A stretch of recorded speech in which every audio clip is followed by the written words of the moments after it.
Hello everyone.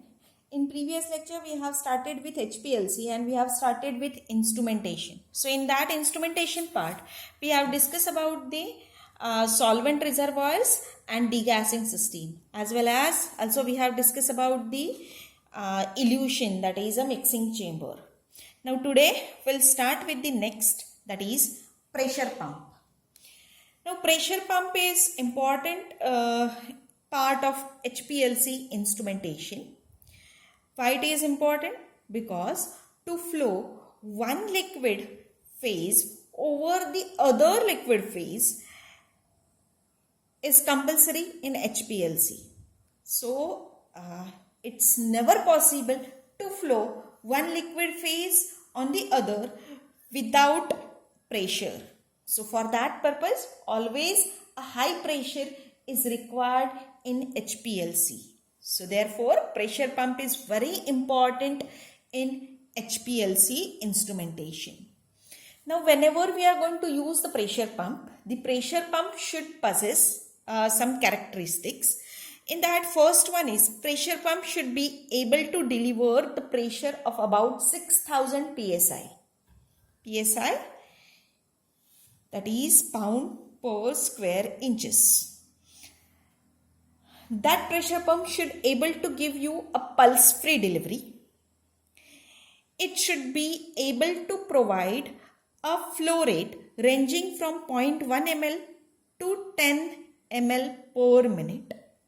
It should have a flow reproducibility rate to the extent of 0.5% or less, and it should have corrosion resistant components. So these are the characteristics of the pressure pump. Just I'll repeat it.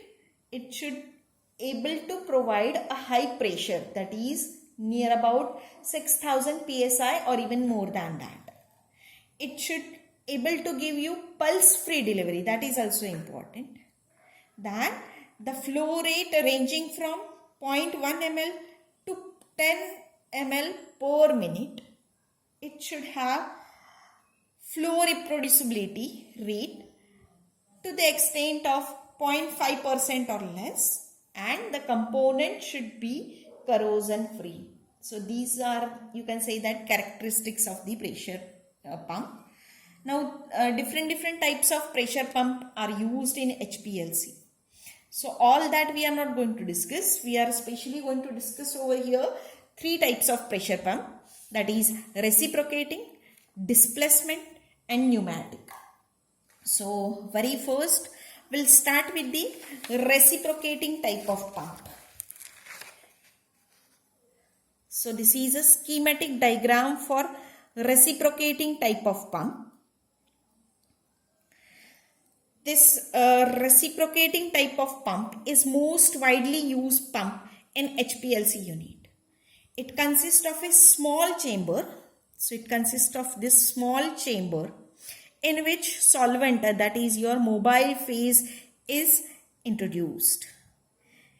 It is pumped by back and forth motion. So this is back and forth motion of the motor driven piston. So this back and forth motion is given by the motor driven piston. Hence it is known as a reciprocating pump. There are two ball check valves which open and close alternatively to control the flow of solvent into and out of the cylinder. So mobile phase is in direct contact with the piston or plunger. So to avoid direct contact, they are going to use over here diaphragm. So flexible diaphragm is preferred, and that due to flexible diaphragm, the pressure on the diaphragm is increase or decrease. So according to that, it will pressurize the mobile phase. Now we'll discuss the advantages and disadvantages of this reciprocating pump. Advantages are, at a time small volume of solvent is used, near about 35 to 400 microliter. This gives you very good output pressure. So output pressure is near about 10,000 psi unit, which was not given by the any other pump. So this is you can consider as a very best advantage of the reciprocating pump. It can be used for the gradient elution technique, and it can provide a constant flow rate which is independent of viscosity of the solvent as well as column back pressure. But again, along with that, it has some disadvantages, that it provides a pulse delivery. But this disadvantage can be removed by using this pulse damper. So whatever the pulse delivery it is going to provide, it was, you can say that, removed by the pulse damper, and directly again you will get pulse free or continuous flow or continuous output towards the column. So therefore this reciprocating pump is widely used pump in HPLC unit. Now next we have to discuss, that is displacement type of pump.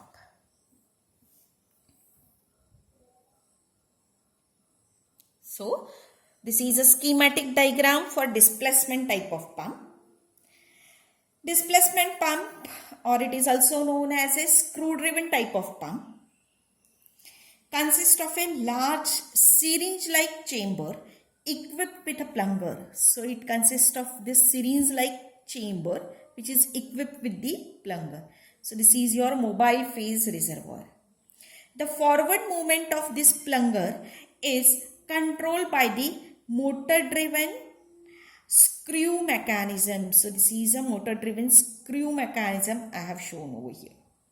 So what this you can operate manually or even motor driven system is there. So by this screw is, you can say that it is forwarded so that the pressure on this mobile phase or solvent is increased, and that increased pressure goes towards, or increased or pressurized solvent will goes towards the column. Now we'll discuss about the advantages of displacement type of pump. It provides pulse delivery and it provides a flow.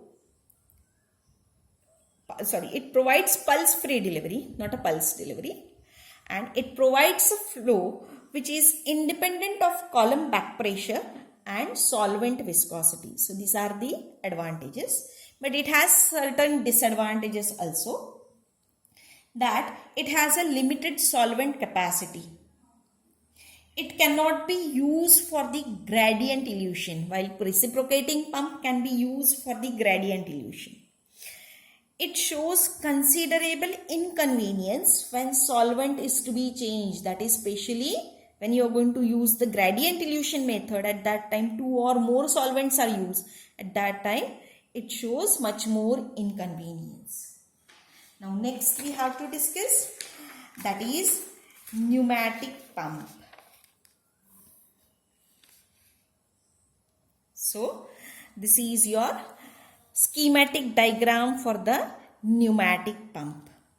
This pneumatic pump, or also known as a constant pressure pump. In this pneumatic pump or in constant pressure pump, the mobile phase is placed in a, so this over here, mobile phase is placed in a collapsible container. So this is a collapsible container. So to this collapsible container, the pressure is applied by using compressed gas or compressed air. So by using this air, the pressure is applied. So due to the collapsible nature, what will happen? The container will get collapsed, and as container will get collapsed, the volume of container will decrease and pressure on the mobile phase will increase. So these are the non-return walls, 2 non-return walls. This is from solvent reservoir. The solvent is introduced and this goes towards the column. It's very simple. So very first we'll discuss about the advantages. The pump is inexpensive.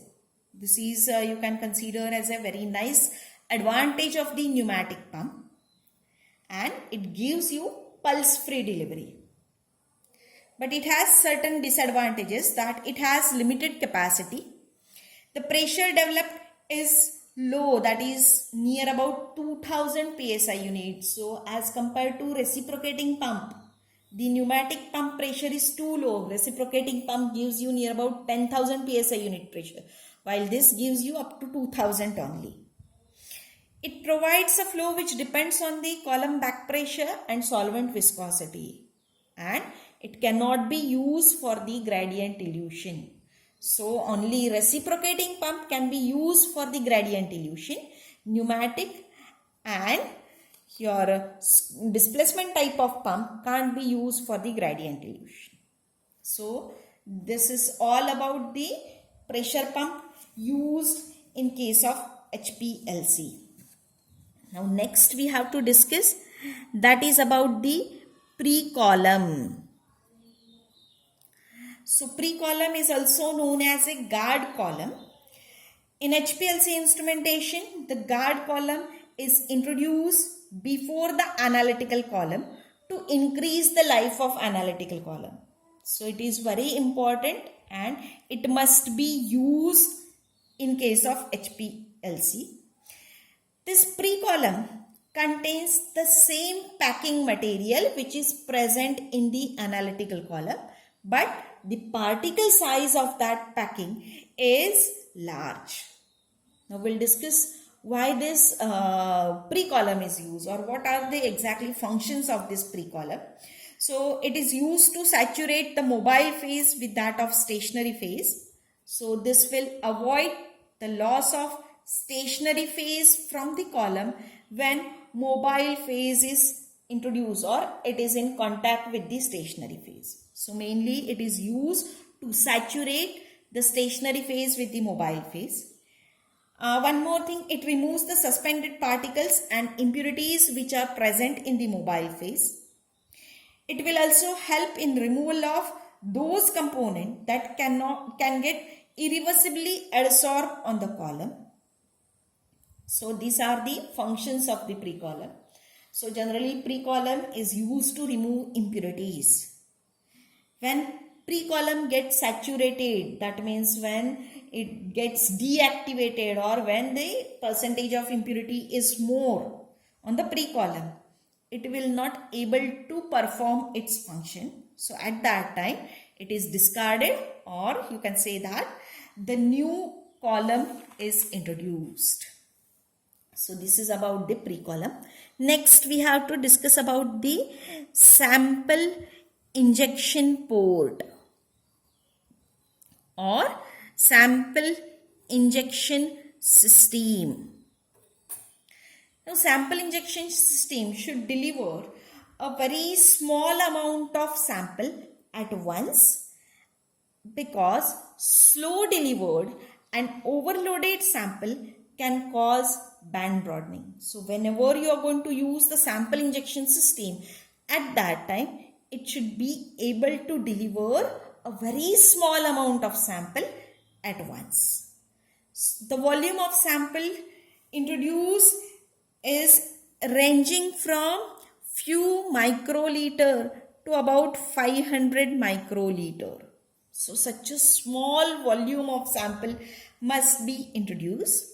The sample in that injection system should be able to introduce the sample without depressurizing the system. Now again, different systems are used for the sample injection. So very first is manual injection method. Manual injection method. So as name indicates, this is the very simplest and earliest method of sample injection. So in this method, sample is manually injected by using syringe and self-sealing septum. The microsyringes are designed to withstand at high pressure, because in HPLC we are going to use the high pressure. So they are designed to withstand at high pressure near about 15,000 psi. This method suffers from the reproducibility, because introduction of sample is done manually. So nowadays generally this method is not used. One more method which is similar to this, that is known as a stop flow method. Stop flow method. So as name indicates, the flow in this method, the flow is momentarily stopped. A fitting or fritter at the column head is removed. The sample is directly injected, and after injection, the fitting is again replaced and the system is pressurized. So this is somewhat again earlier use method, but this method is advantageous because of its simplicity, but reproducibility is too pure, and whenever you are going to use this stop flow method, the system will get depressurized, and whenever we are going to use this method HPLC, at that time the system must not be depressurized. So that precaution we have to take. So nowadays the modern method is used, which is known as a sample loop method. Sample loop method. So this is a schematic diagram for sample loop method. So I hadn't drawn it very correctly, but just I'll show you how it works. So this is most widely used method for sample introduction. The sample loop of varying sizes are available, which are varying from few microliter to 500 microliter. They are designed to withstand up to a pressure of 7000 psi unit. For micro sample injection loops having a volume of 0.5 to 5 microliter are also available, and they are reliable with respect to reproducibility. So just how they works, that I'll show you.